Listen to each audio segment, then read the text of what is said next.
Hey, Dave. Hi, John. How are you? I'm good. How are you? I'm here, which is always good. Beats the alternative. Yeah, it does. It does.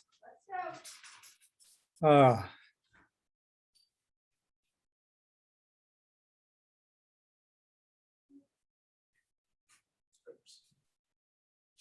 okay, and Heather is here. So good.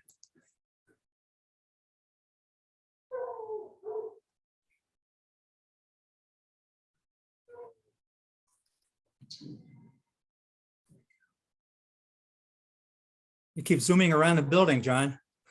I know. Gotta love all this high-tech stuff to play with. Hello, all.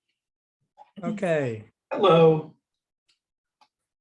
President Loyak, Shannon? I have a like a kind of photo slideshow that Shar Doman put together for us.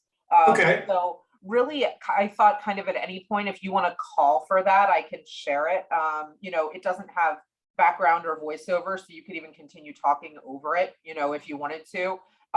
Or maybe it's a good transition from you speaking to me speaking, whatever works. It's on this computer and ready to go. Yeah, maybe we do it as a transition. I think that would be cool. Give people some visual to go with the discussion. So, Perfect. It's Good. brief. I mean, I think it's about it's not long. It's about 2 minutes. Okay.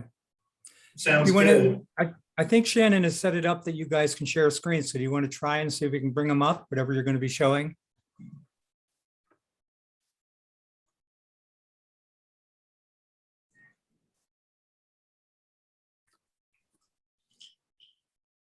Can you see that? I can see. You have it. I can't see it though. You see it as a file.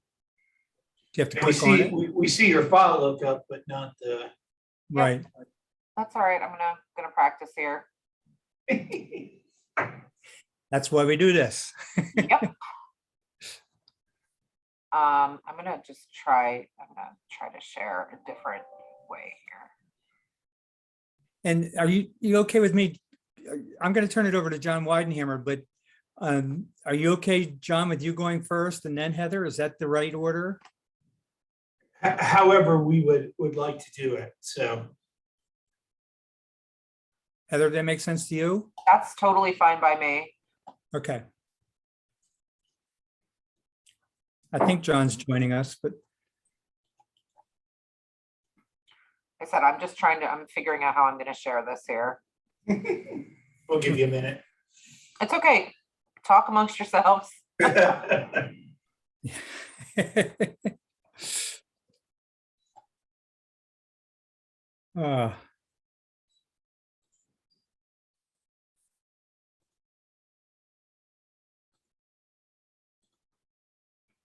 How's that? that is much better. Got it. Yeah, good. Got it. Now I know how to do it. Okay.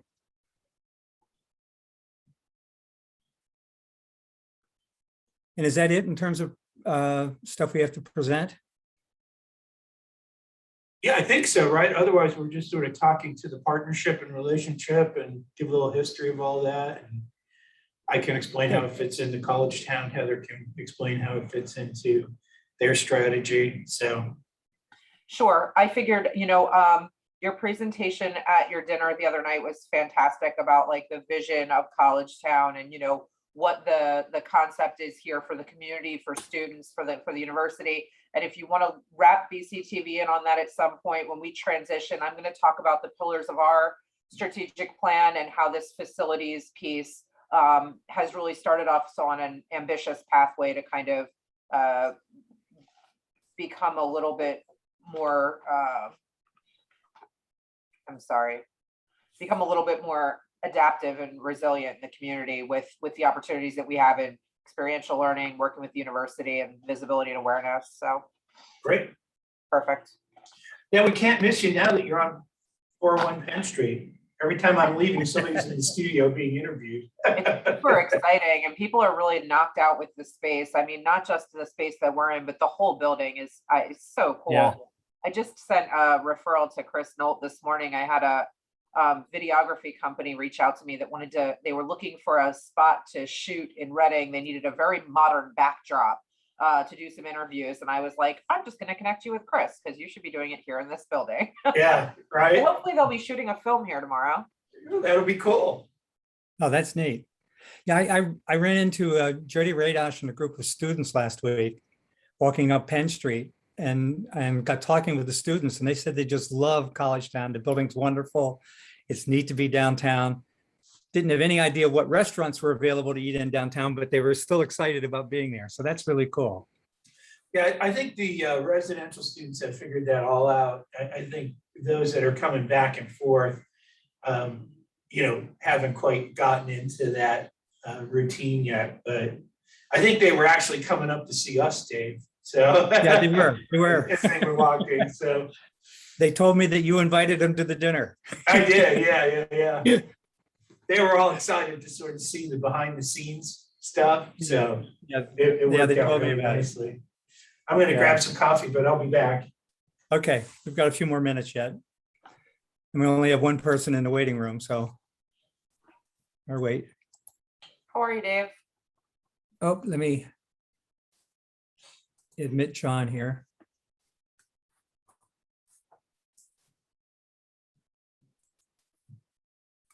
Hi, John. Yep, you're muted. Hi, Dave. There Hi, we go. Heather. Hi, John. John, Shannon. Hi, everybody. How's it John just going? John just snuck into Starbucks to get coffee.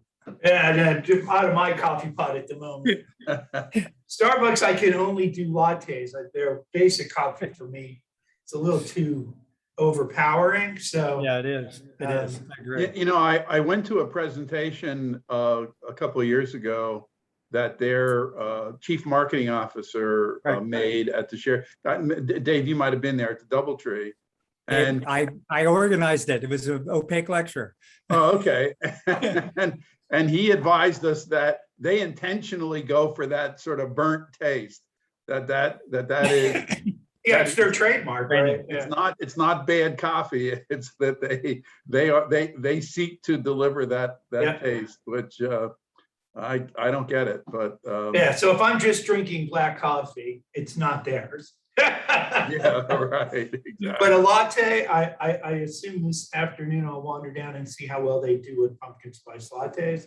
That stuff I could drink all day long, so. Yeah, I agree. I agree. So they're open now? They're in soft open and doing training and all that, so. Okay. So I have to get downtown for another meeting after this. So Yeah, another week or so, it'll be open to the public, so. We're Okay. excited to see if we'll have the smell-o-vision part of our studio where it'll. Yeah, that's right, yeah. Because when they were painting next door, we had that scent. So I was like, oh, I bet it'll just come right through the ductwork and our space will always smell delicious like coffee. That would be fantastic. Yeah, Starbucks always smell nice, so that wouldn't be a They bad do. outcome. They do. But If you were John, gonna pipe in a smell. Yeah. I'm going to start this with a welcome and all that sort of stuff and go over the ground rules. And John, John Weidenhammer, I'm going to turn it over to you to do a brief welcome. And you can go ahead and introduce John and Heather. John's going to go first in terms of the presentation, and then Heather, although I think there's going to be a lot of back and forth between them. And then we'll try to get a hard stop at one, and I'll ask people if they have questions or comments to submit them in the chat function, and we'll get to them. okay, fabulous. And we still have a few minutes and a few people waiting.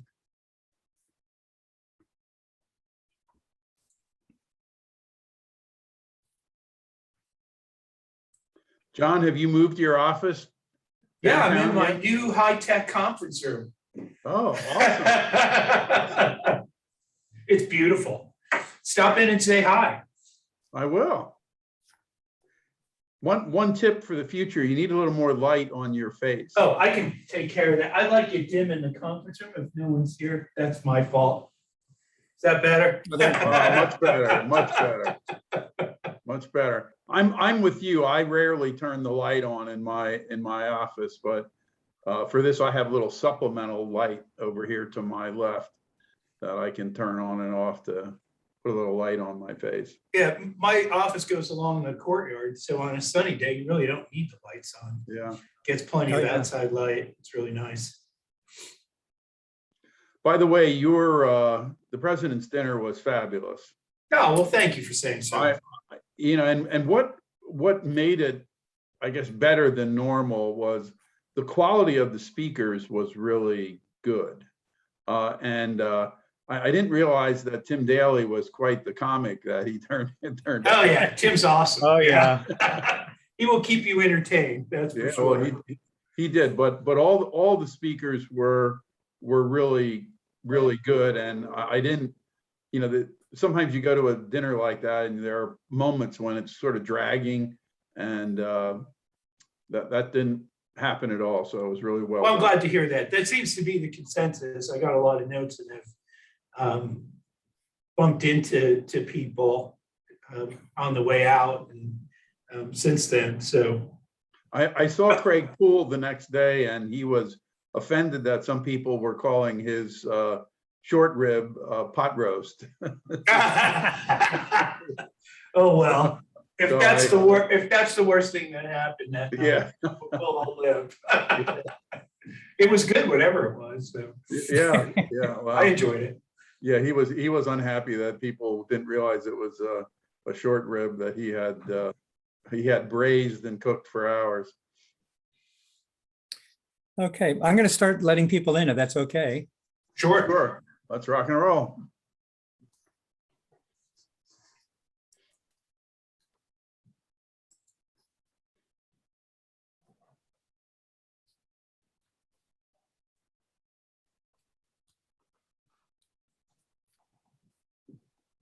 Welcome, everybody. We're going to ask you to mute yourself, but leave your cameras on so we can see that you're a living person. And we'll be getting started in a couple minutes here.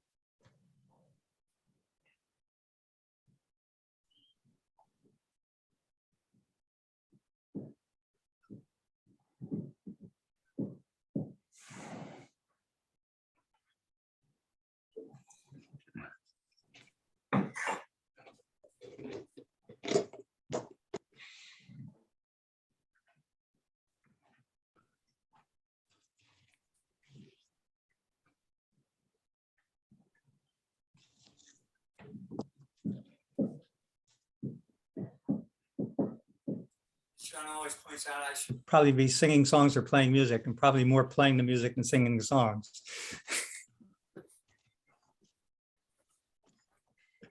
We're not going to help you on the singing, Dave.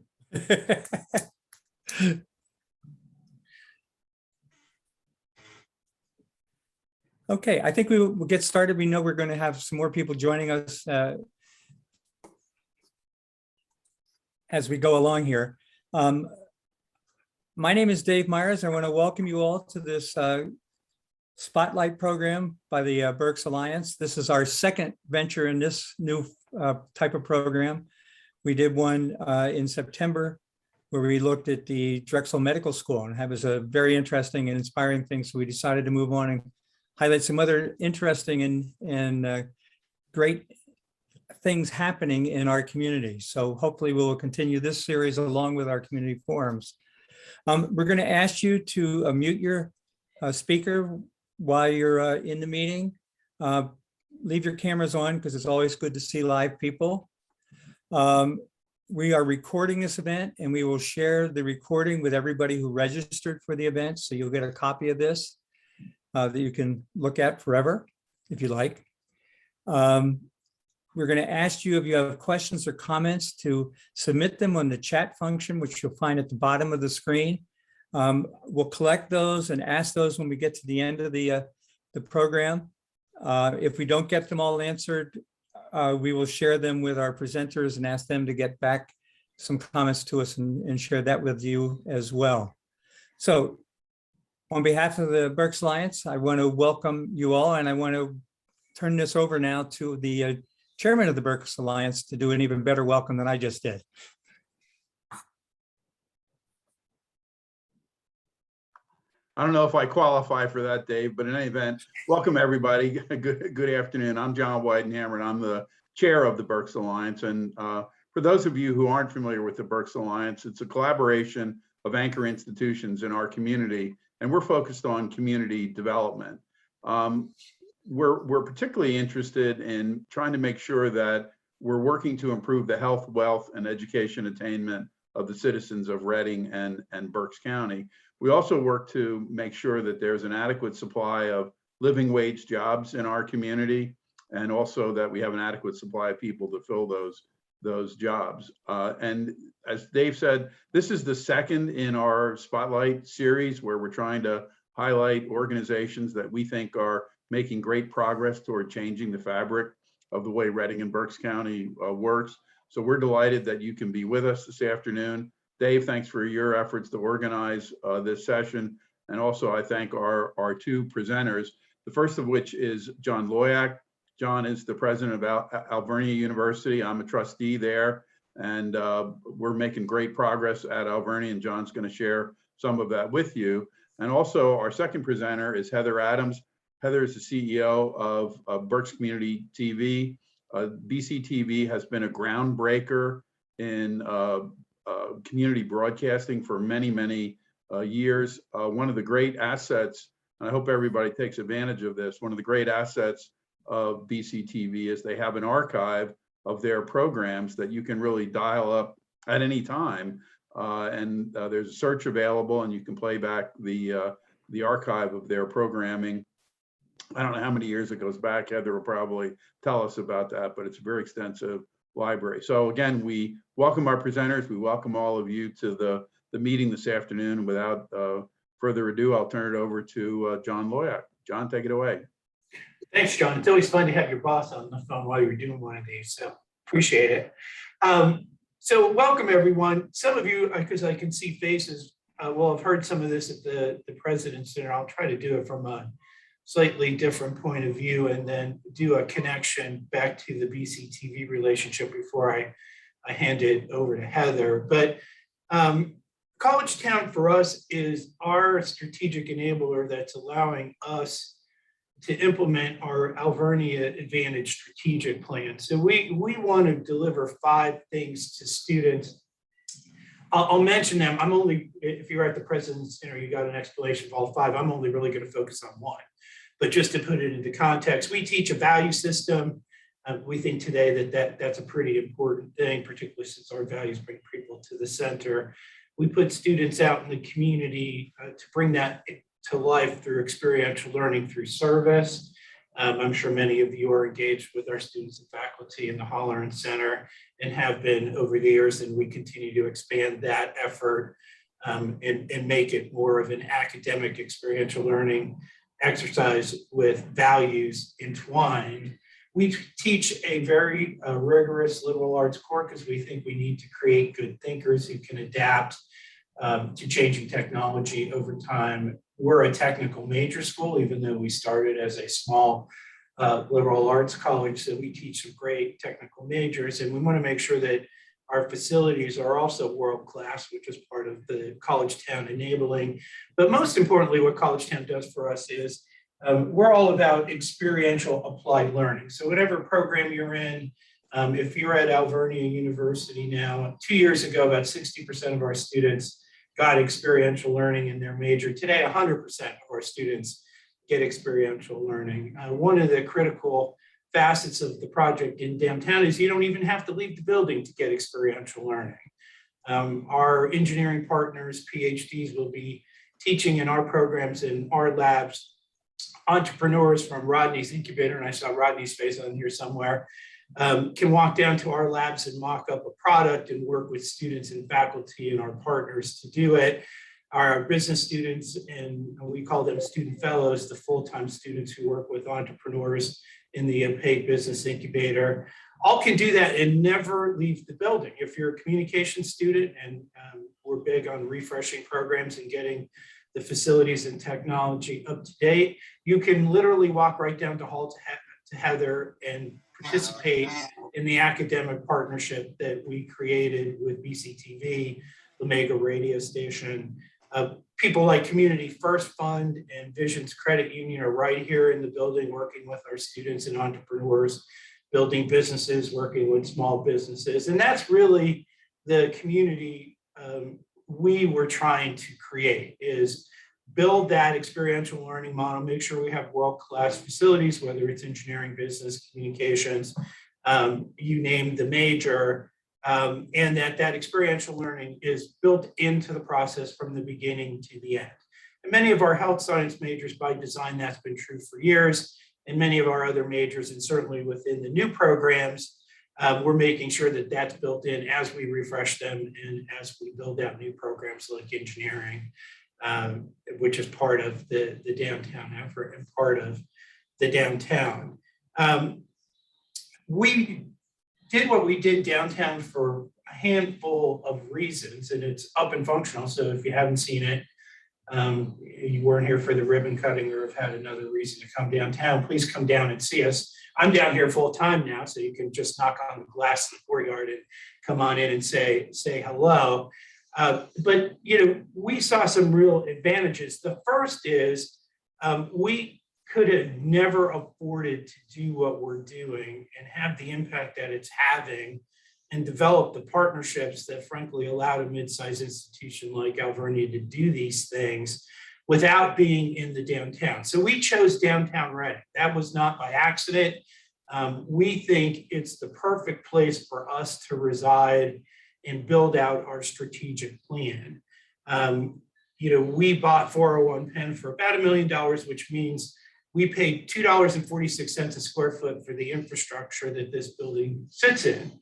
I could not have afforded to build an engineering school from scratch up on the hill and tear a neighborhood down and take the time it takes to do all that, get architects in, get new steel in the ground. Imagine trying to put new steel in the ground these days with supply chain issues. College Town, from a timing perspective, allowed us to miss all of that because we were way ahead of the curve, because our remodeling project was already underway before all of that happened, which Christian Leinbach called it a COVID miracle. It's frankly a timing miracle that we were able to move as quickly as we could because of the strategy we chose to come downtown. We have hundreds of partners, and I could put up some cool slides with a bunch of logos. Many of you are on the phone today. Without those partnerships, we could have never, whether it's time, effort, treasure, that's allowed us to move as quickly as we've been able to move. We could have never have done that. I don't think we would have had a tenth of the partnerships, and I think we're zeroing in about 200 at this point, that help keep this project moving without being downtown, because a partnership where the university grows alone is one thing. When the university is growing and doing it in tandem with the city, it's in need of economic redevelopment. It's a whole different experience. And I think many of us are feeling that. Those of you who are engaged with us probably feel that. And I frankly think it's the most special part of what we're doing. We said that, I also think of economic development and now community development. I'll talk a little bit about both of those. Very early on, we said, we'll build it and they will come. And a lot of people were skeptical. Frankly, people were skeptical about us coming downtown. And now there's 1 million square feet of vacant space in downtown Reading that's going through some form of renovation. I can tell you that we're involved in some way, shape, or form in virtually every square foot of that.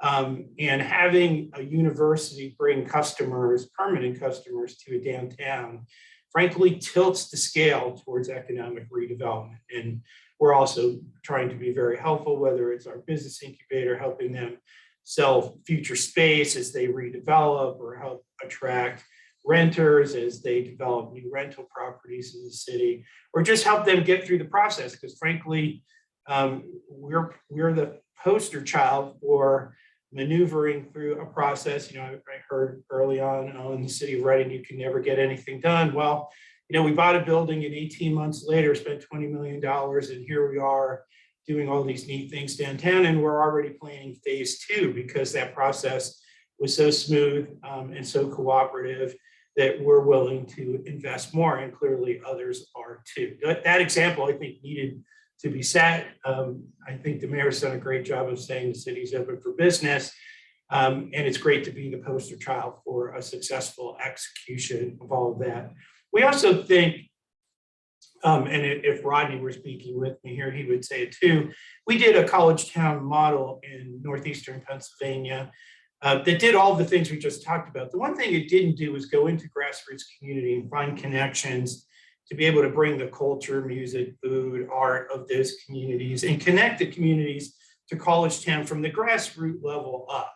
And we recognize the shortcoming of that. So early in college town, we've created a community coalition group that's literally neighborhood based.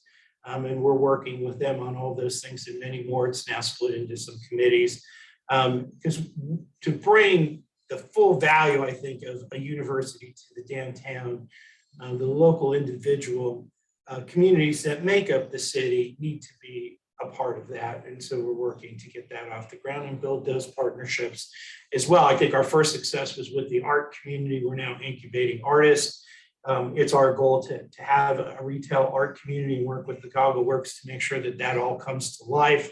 I know it was Albert's vision, and it's certainly ours as well. We think a thriving downtown has to have that.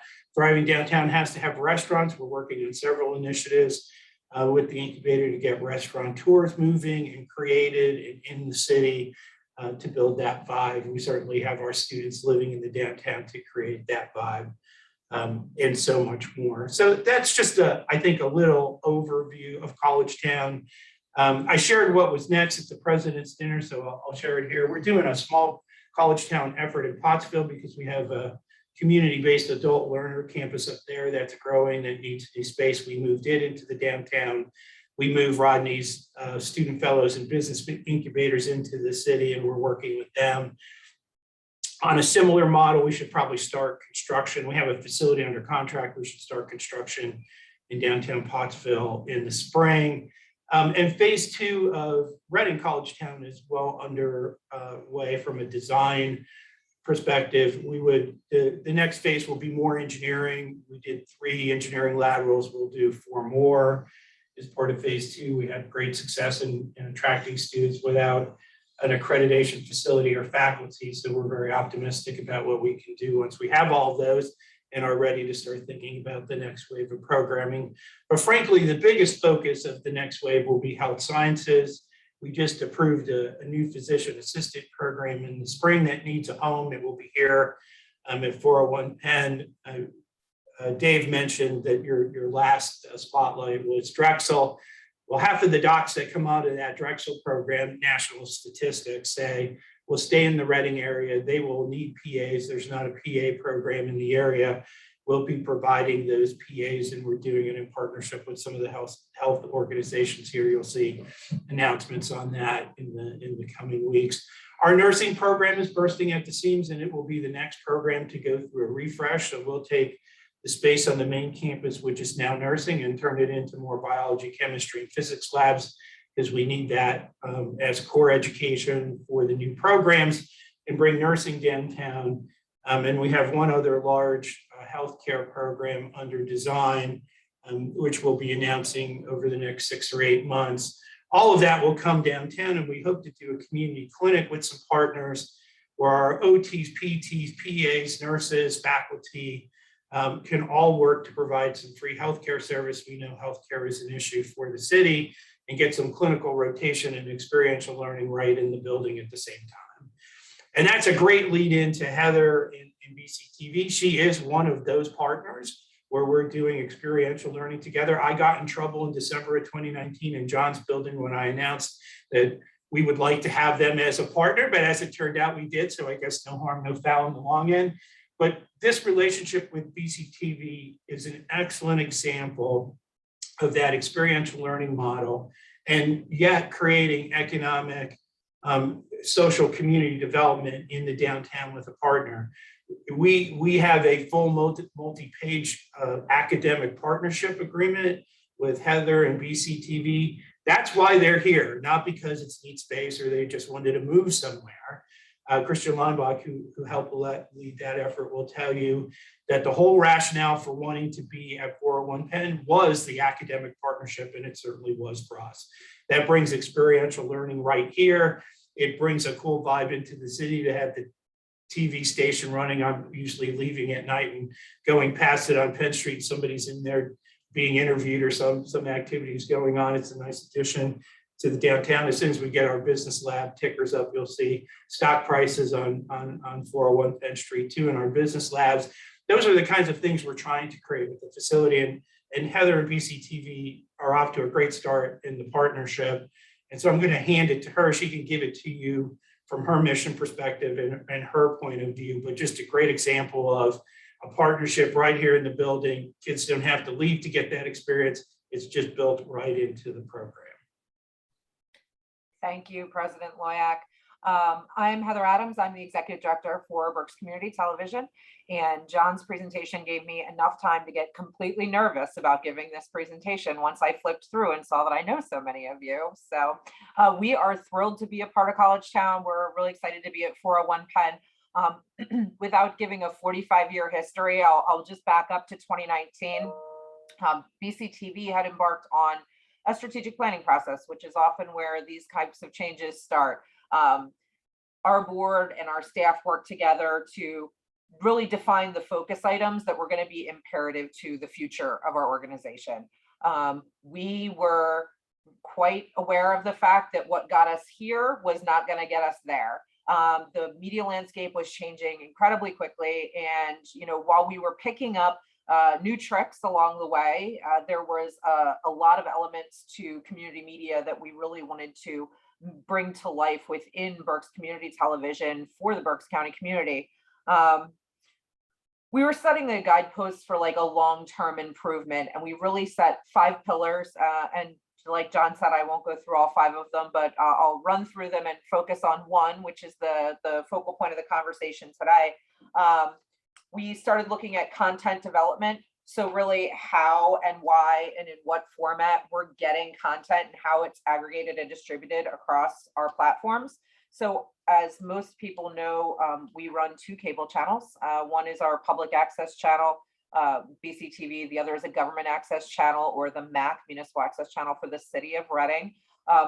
Over the past couple of years, things that have changed within the content quality area is that in addition to being on cable, both of our channels stream live, free access, 24 hours a day through our website. So one of the points of attention that we wanted to make sure we were addressing was, as a true community media organization, what are the points of access for citizens? So cable bill is getting very expensive, or in some chances unattainable for citizens. We wanted to make sure that we were maintaining and improving free access points for the content that we are putting out across our channels. So currently we host about 96 volunteer produced programs in our studio. That content all is produced by volunteer hosts and producers. It streams live on our website and then is curated, as John had mentioned earlier, John Weidenhammer had mentioned, so across our website into playlists on YouTube. This has given us a lot of digital analytics to be able to see what people are watching, how they're watching, when they're watching, that weren't available to us through a cable analytic. The next area that we really started focusing on was content quality. And all these pillars are still very much in motion. So we're not at we've completed all the things phase right now. The facilities piece is probably the closest to being completed and is opening a lot of doors for us in the other areas. Content quality is really, not just the technical items, but also the training processes. How are we making things look and appear and distribute in the best quality that they can? One of the huge development items here was that we are able to do all of our content in high definition, other than our cable channels at this point. Our cable channels are not accessible in HD, but everything else we're doing is in high def. That was a big development for BCTV, especially as online video consumption has skyrocketed, was for us to be able to offer citizens to do their programming in the highest quality possible coming from our studio. We've spent some time redeveloping and working on our funding model, including a current major gifts campaign that is happening in a quiet phase currently. Visibility and awareness was a fourth, making sure that people understand with clarity who we are, what we do, and what our relevance is to the community. And the final pillar, and which ended up being the first one, was our facilities pillar. The area of facilities for BCTV to focus on was really finding, using, and outfitting space that fit our ambition as an organization. So when we were looking at developing and growing these key areas, where was going to be the best match for us to really develop as an organization and best serve the community. In early 2019, we issued an RFI, a request for interest, to the community at large for folks who may be interested in lease and partnership opportunities. We received several responses, and our board and committee, kind of track those down and look at each one. The one that ended up becoming our match was College Town. And for a lot of the reasons that President Loyack listed, we have had a long relationship with Alvernia University that has involved hands-on experiential work with students and with faculty. So, many years ago, we had staff members who adjunct taught for film production. And we've had within the past year classes that are writing for community content for our website. There is kind of an endless supply of ideas of what we can be doing together in the communications department. I will tell you, as of last week, I met with the folks from the communications department here to start looking at what the hands-on model looks like. Alvernia is also putting another smaller studio adjacent to BCTV studio here in the College Town campus. And we're looking at how we can create that as a development and hands-on early student project where they'll really learn the up and running of programming, lighting, camera use, and then also editing and development of content, and then be able to come right across the hall, work with BCTV in live programming, studio programming, and development. For those of you who don't know, our staff is 5.5 people. So 96 shows with 5.5 people and a website and social and streaming it's a little bit of a top heavy workload, but the ability for us here to extend our internship program and also create a service hour program for students who need to get service hours as part of their degree is going to really open up the number of feet we can have on the street, so to say, to have students working at live productions for things that are happening in the community. So a coming up example is, the mayor of Reading has announced the holiday parade is coming back the end of November. It will actually be parading right by our front windows at 401 Penn Street. So we'll be working with students here and our team to stream live the Reading Holiday Parade again this year. So it's really just great for us to be back downtown, geographically located close to so many partners for us, with RAC, with the Goggle Works, still close with Albright and working with the Science Research Institute and partners there. Being hubbed in the city is important for something that an organization that considers ourselves a media hub. Two really important things happened in 2020 that will change the trajectory of what BCTV does going forward. One of them obviously was a pandemic. So we very, very quickly realized that 96 programs don't need to show up in the flesh at our studio to produce high quality content, telling the story of Berks County. And I think that's really an important part about what BCTV does. We are not a news organization. We're a community media organization. All of the content that is, produced here is produced by you and for you. So we transitioned very quickly into being able to offer further virtual opportunities, which have continued as folks really enjoyed the opportunity to bring in their guests from the West Coast or from Germany or from wherever it is that they're bringing folks in. It adds visual and creative interest to the content that's being produced here. And the other thing that happened right after the beginning of our strategic planning was the sale and change of ownership of the Reading Eagle, which lifted a considerable amount of local, hyper-focused media attention out of our community. It is not our goal to replace our local newspaper, but rather to supplement and augment what's available to citizens to stay connected, to stay informed, and to stay involved within the community. So we are thrilled to be right back on Penn Street.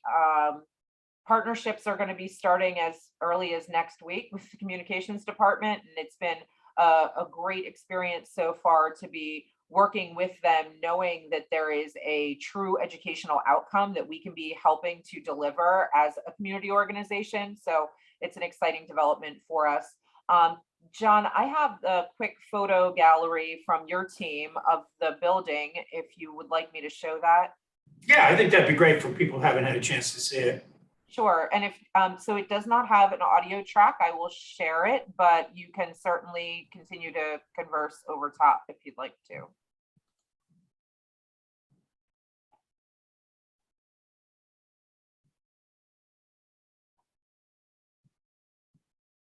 And John, maybe it's helpful if you can point out what some of the areas are too. Sure.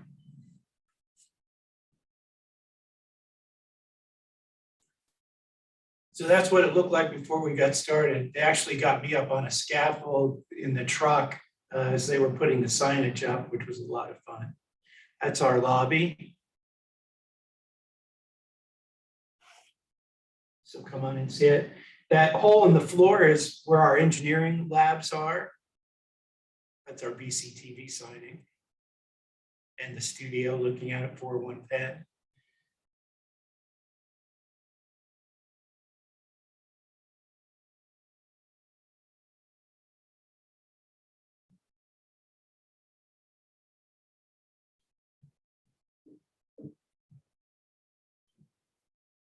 Those are our new business labs.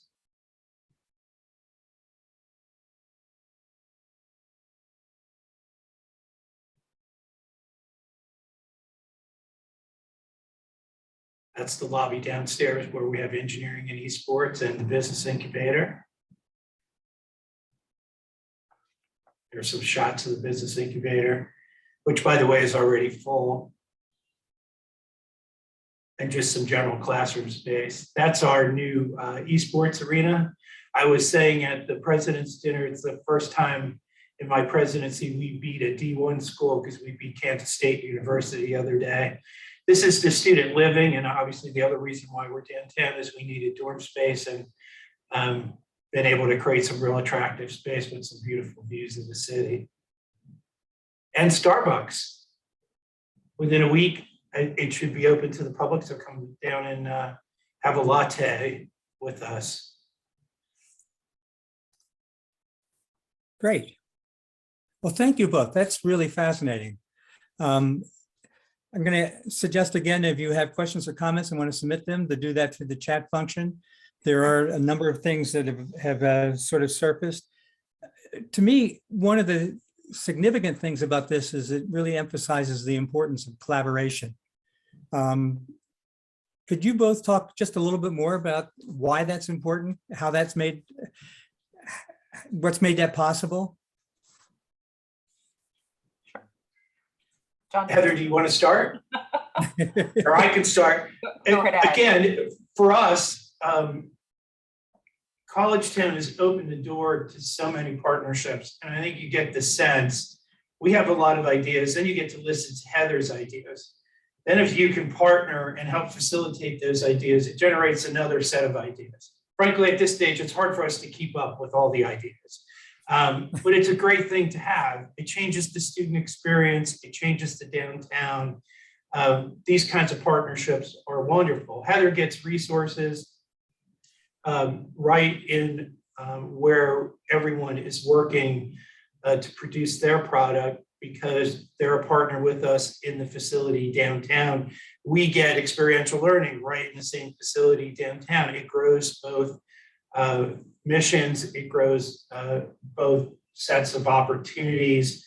And I could say that about every one of the 200 partnerships that have come out of College Town so far. Somebody has a set of ideas, there's a way to integrate that and have it meet our educational model or our community development or economic development model.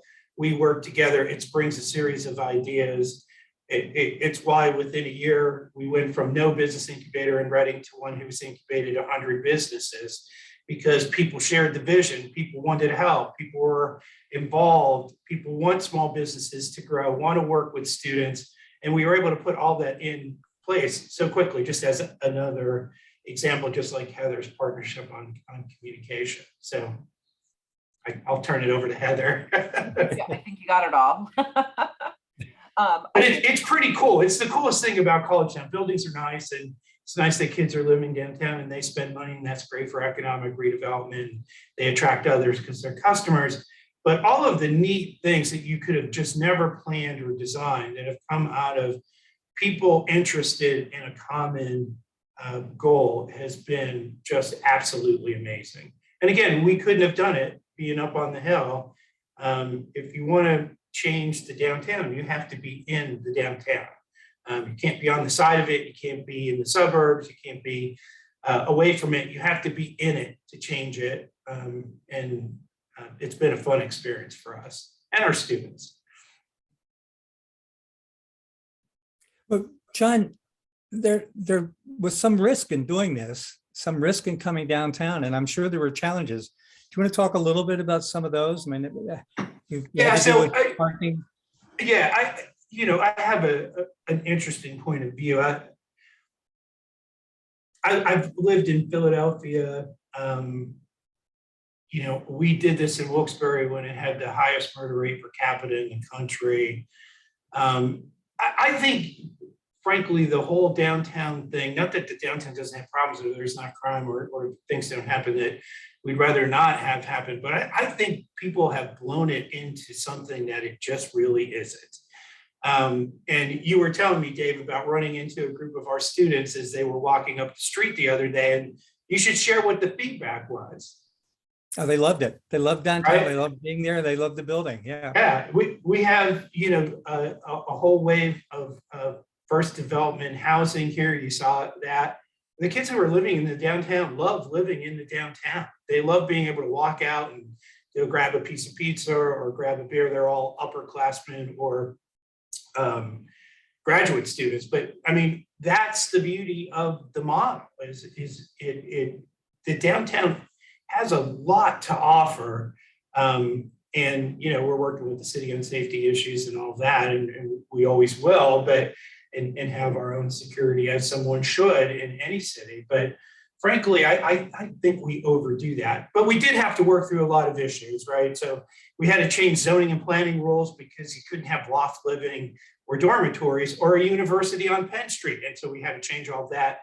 The city and city council did a marvelous job of planning and zoning, of working us through those issues. And it's opened the door for others. That wasn't just important for us, but the Madison project behind us, a couple of other projects that are now building loft apartments. The old Catholic high school just got bought. It's going to be redeveloped into housing and commercial space. That'll be loft apartments that you just couldn't have done until we went through that process. The parking requirements were a little crazy too, and so we had to work through those. The parking authority was great, as was city council and the city, in making it manageable for us to be town, recognizing, I'm sure if you're downtown or even around town, you've seen our shuttles running constantly. Our kids are parking up on the hill, right? So we didn't need to have an enormous amount of parking to pull off, the 1,000 students who are interfacing with the facility. They're jumping on shuttles, going back and forth. Students are jumping on shuttles to come downtown to do things. Students who live here are jumping on shuttles to go up and interact on things on the hill. And so we just didn't need all that parking. And the city was nice enough to work with us, not to impose it on us, but to do it in a way where we could balance it with what was really necessary. And frankly, leave parking for others, because we could have consumed all that parking. And then where would these other projects park that need parking? So it's all been a really good partnership in that regard. I'm downtown every day. I'll tell you what, I love walking to Russo's for a slice of pizza and stopping at the hot dog vendor for a hot dog at lunch, because that's generally how much time I have for lunch. But, it's nice to be downtown. It really is. And as these other projects come online and new and interesting things, whether it's Alan Schuman's projects or some of the other projects, there's another big building here in downtown on Penn Street that's about ready to change hands, the Reading Eagle building, those things come to life. It's just going to be a neat place, and it's great to be on the ground floor. That was a long answer, so I'm going to stop. No, that's fine. I'm going to shift it to Heather though quickly, because Heather, you've got people coming in hourly to produce shows. What are the challenges that you've had to deal with to make sure it's okay for them to come downtown? So I completely honestly, we have not had a tremendous amount of challenges. I think one of the more difficult parts was just communicating the change to the people that are involved with the organization. So making sure they know where they're going, where you're to park, how you're getting in and out of this space. And Alvernia has been very helpful with kind of the wayfinding on that with their security team, the folks in the building. We are using Reading Parking Authority parking garages. So both 4th and Cherry and Shirley Plaza. We purchased a validator through the Reading Parking Authority, so our guests can park in either of those garages, come in, scan their parking, not have to pay for it at the gate. They're welcome to park on the street if there's available street parking here in town as they wish. With 96 programs, so you're talking well over 100 people in and out of here every month for BCTV. We did develop during the pandemic, and it's just kind of kismet to this plan that the time happened, the further capability for virtual programming. So if there are folks who either aren't comfortable or are geographically not sensitive to getting downtown to get it into a program, we have ways for them to join programming and produce programming virtually through our studio as well. I think it's very, very important to BCTV as an organization, to our board and our staff, that the folks that are in and out of our space here are very much also seen as a part of the redevelopment of downtown. It's a lot of feet and a lot of faces, coming in and out of a space. And we're really happy to be able to contribute that to Penn Street. John, one of the things that I got talking with the students about were the different places to eat downtown. Talk a little bit about your strategy with that, because I think this is also a significant sign of collaboration. Sure.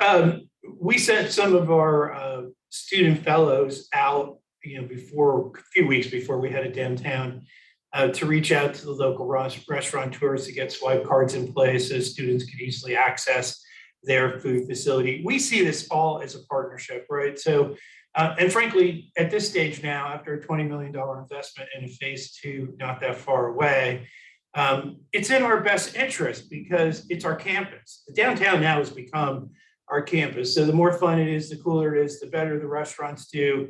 New retail space coming, artists succeeding, all of those things. We need to play a role in that because we want that to be the vibe in the downtown and a great place for people to come visit and sort of watch Penn Avenue blend with Penn Street in a way that creates this marvelous Berks County corridor. And I think, we're headed in that direction, and we're out, whether it's the business incubator, whether it's other partnerships, making sure that roadblocks get out of the way so that those things happen, because it's in everybody's interest to see it happen. I'll add one more comment to that too, which is sort of maybe more parallel to it than right on point. Is John mentioned the Berks Alliance's mission is to create jobs.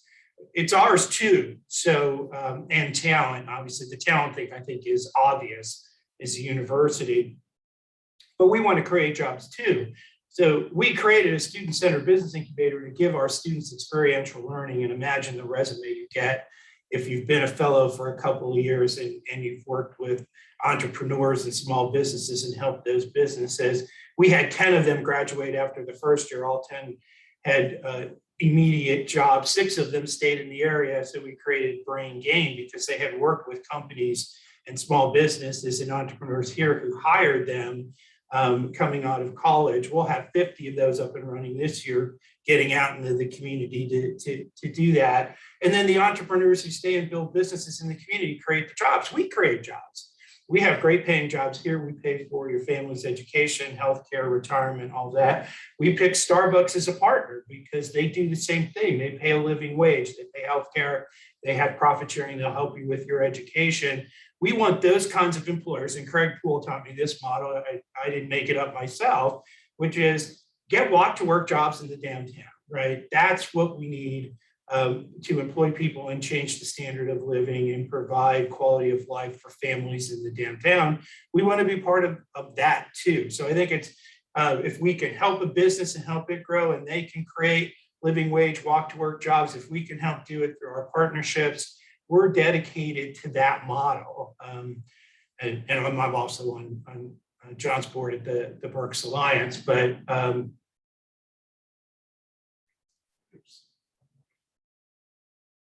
sorry.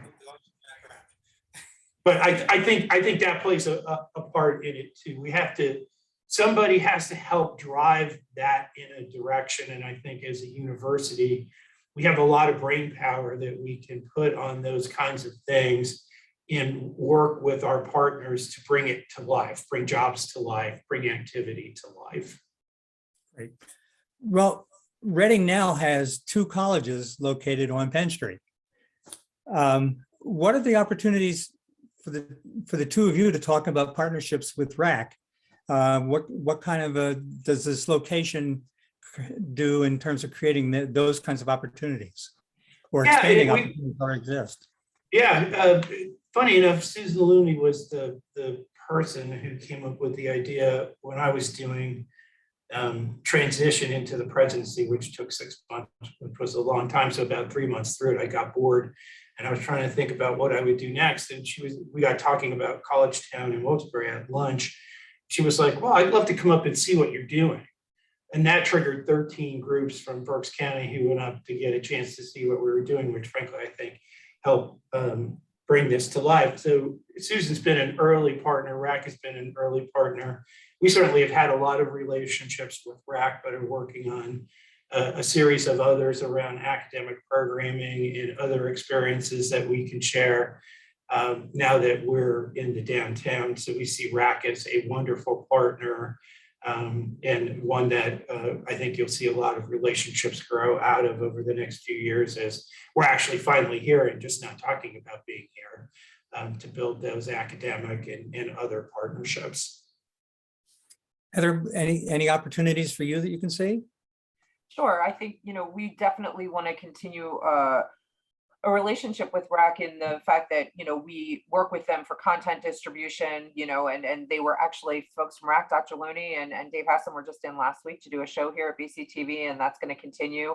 I like that they were able to just walk right up here to do that. I think we have more people walking to do their programs at BCTV now than ever. Lots of foot traffic commuters in and out of the studio.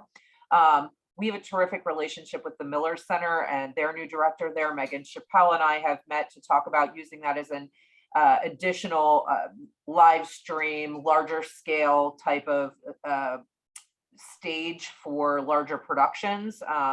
So we'll be working with RAC on that. And then of course, any internship and experience programs that we're able to position through their departments for students as well. I think geographically, it makes a lot of sense to continue to work together because we're so close and we enjoy the benefits of the community college being here in the community. And we're excited to be so close now too. John, you mentioned the Goggle partnership and the art community, and there's some little connection, I think, probably even to BCTV through that. Can you amplify on that a little bit? Because I think that's fairly new to most people. Yeah, in going into sort of the grassroots community effort, what we found was that artists sort of felt like they had no place in College Town. And I think Rodney's done a great job of sort of creating a connection with that community. The idea that, hey, our doors are open, come downtown and come to our facility. We'll help work with you on your business model, help you develop your business, your product. We want to be part of that. You have a home here at College Town. We've had a lot of those community-based conversations. We are working with the Gargle Works directly on some partnerships, some of them academic, some of them sort of art community development oriented. I won't go into too much detail there, but they've been a great early partner. And frankly, Levi and I have been talking almost from the minute that I got into town about, what we could do together as people who are right across the street effectively from each other in downtown, and sort of build that corridor from the Goggle Works up to College Town in a way that's meaningful for the city, meaningful for artists and our students, and get that sort of interaction going between artists and students, which is all in the works. So we're really excited about connecting with the art community. We had another question about another community connection. As you know, the city of Reading is the only city in Pennsylvania with a majority Hispanic population. What are the two of you doing in terms of connecting and engaging and empowering the Latinx population in your activities? I can start on that one. So BCTV has for many years had Spanish language programming, and that is continuing to increase with new proposals and new programs either offering bilingual or Spanish language only content in the arts and community information on our channels. One of the most recent grant investments that we put into place for our organization is language accessibility for our website. So we want to make sure that regardless of who you are in our community, you can access the content that we're distributing for local organizations and individuals. So really with the click of a button on our website, you can now translate our site instantaneously to in 104 languages. So if any organization is putting content out via BCTV, they're now putting it out, language accessible across a lot of programs. One of the partnerships that we had developed when we were at Albright that continues to be in place is with WXAC, Spanish language radio station, long history here in the community, and being able to sublet content along with them. So programming that was happening within the WXAC studio, we were able to aggregate and distribute across our channels as well.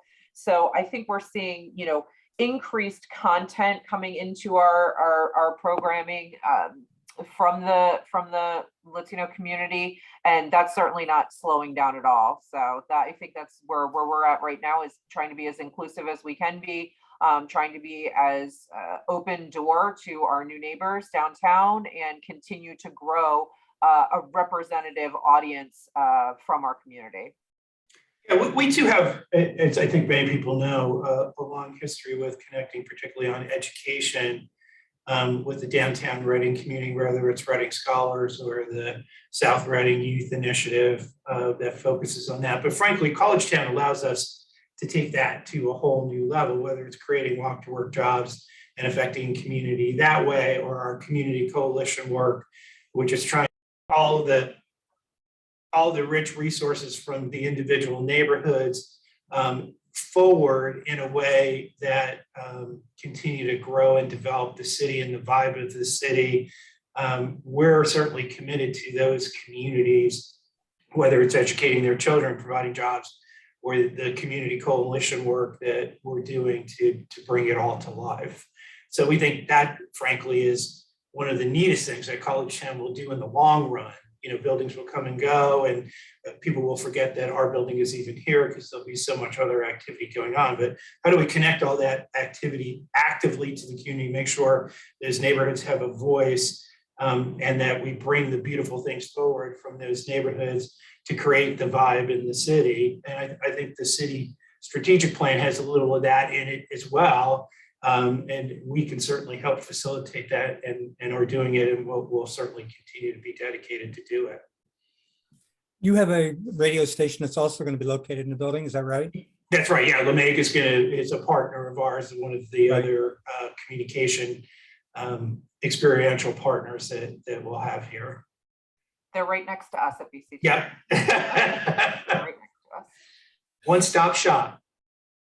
Get all So- your radio and television and social media.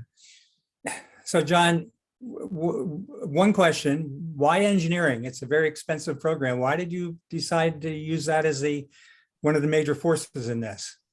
Yeah, so we're looking at programs that, one, are in demand, and two, the community needs. And those become the first two hurdles that any program, new program, as we build our way to be this regional comprehensive university, that we look at. So we literally have 13 businesses in the Berks County area, EnerSys, East Penn Battery, First Energy, and I could go through the list, who all need engineers, need hundreds of engineers. They're short engineers. We hear it all the time.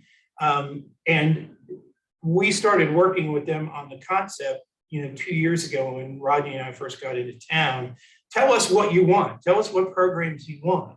And frankly, the first three that we did were based on their input as to what they needed first, so that we could help meet that employment need and create some great opportunities for local students to get truly experiential learning and some great programs and some great career outcomes. We're working with them to get, many of them have offered space in their R&D labs for our students to do projects. Their PhDs will teach in our programs, build this connection where they get resources through internships and project work, and ultimately employees.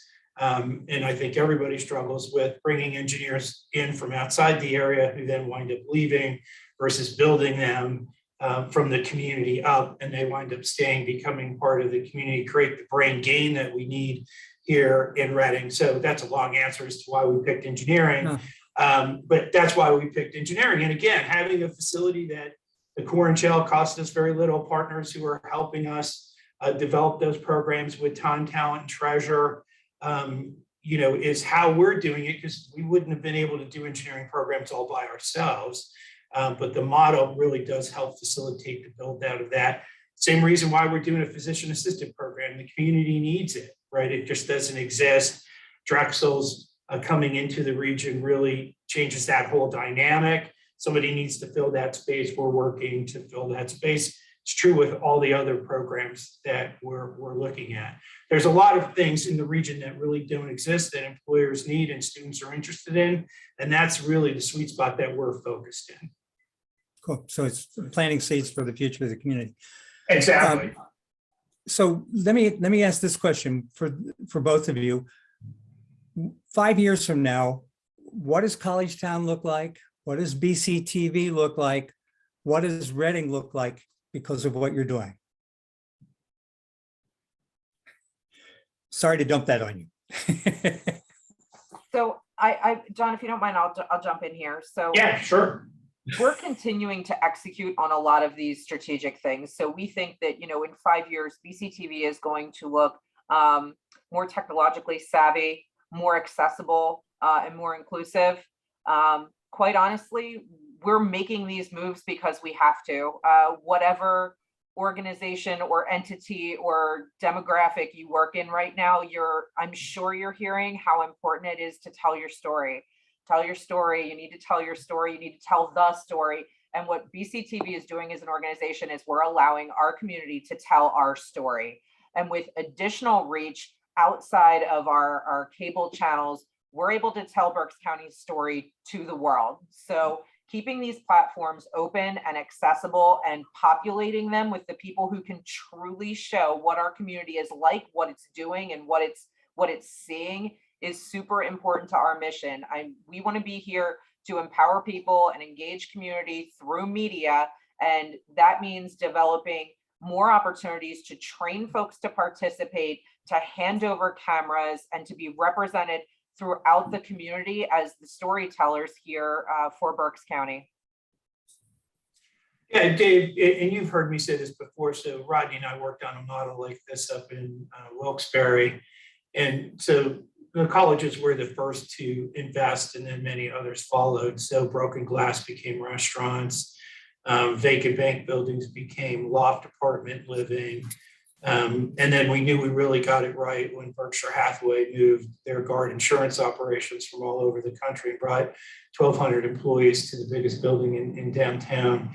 That took 7 years, but frankly, if we do it right, nobody will remember College Town. They'll just be looking at all these new additions to the city and hopefully fondly remember that somehow we helped early on to maybe create a spark that sort of started some of these things moving forward. But that's the model, right? I mean, that's what I would expect to see.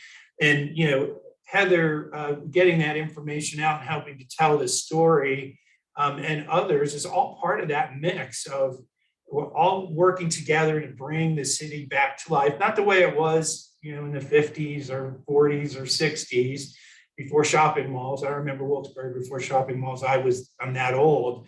But in a new way with a new vibe, one that reflects the current community and some of the cool things you can do in a city. And again, the colleges sort of fade to the background when it's done right. And what is in the forefront is new employment, corporate citizenship, restaurants, living space that we don't have today that changes the city and done right in a way that's inclusive and not exclusive. Okay, we're getting close to the end here, and I do have a few quick announcements at the end, but do either of you or both of you want to do one final wrap up of what you think is important for this audience to hear, to learn about what you're doing? I think you've already talked a lot of it, but one last chance. Sure, I would just say one thing. So all of you have heard about partnerships and ideas, and if you have an idea or a partnership that you think will fit and you haven't reached out to us yet, we're not working with you, I will make the plea that Rodney always makes is we're here, our doors are open, and we'd love to talk to you about what it is you're thinking about. And if there's a way we can help facilitate it as downtown citizens, we take that opportunity seriously and would love to work with you. So don't hesitate. You can find me on LinkedIn and I'll certainly respond. A lot of people have done that in the 2 years or a little over 2 years that I've been here. So please feel free to do it. We'd love to talk to you about whatever it is you would like to work on together. Heather? I would echo that sentiment. And I think really talking about, you know, being the voice for the community, by the community, there are lots of points of entry and areas for participation with community media. So if you have a story to tell, we want to help you tell it. And our doors are open as well. The culture here at College Town is really welcoming and very open door. So we want people to come and see us and come and see the space and find out how you can tell your story through community media. Great. Thank you both. I think this is a great program, and thank you also because it's a good segue to the stuff I want to raise right now. And that is we're continuing to plan out these spotlight programs. We have a couple ideas out there. We've had some conversations with the Science Research Institute at Albright and Penn State to talk about some collaboration that they've done that's very interesting. We're beginning to have a conversation about could we do a virtual walking tour of all the murals in Reading and West Reading? Could we do a spotlight program about the Science Center in downtown Reading? So we're looking for ideas. We have some, but never enough. So if you have ideas or thoughts about what we could do for the Spotlight series, that would be great. And I want to remind you also that we have back to our other life, our community forums. We're doing one in November, the third Thursday in November, that's focusing on what we're calling transit-oriented development. If we're lucky, if Amtrak is actually accurate, we're going to have train service to Reading by 2025, and that has the potential of making a very big game changer, almost as big as College Town and BCTV moving downtown for the community. So look forward to seeing some of you or all of you at that event as well. Look for your ideas about the Community Spotlight series, and we will be letting you know when our next one will happen. So thank you all, and you will all get a recording of this wonderful show. Also, the recording will be posted on the Berks Alliance website at berksalliance.org, and our other programs are posted there as well. So if you want to find Thank you, something we Josh. presented in the past, you can find it there. Thanks, everybody. Thanks to our presenters, John, Heather. Great job as always. good to see everybody on the wire. Have a super day.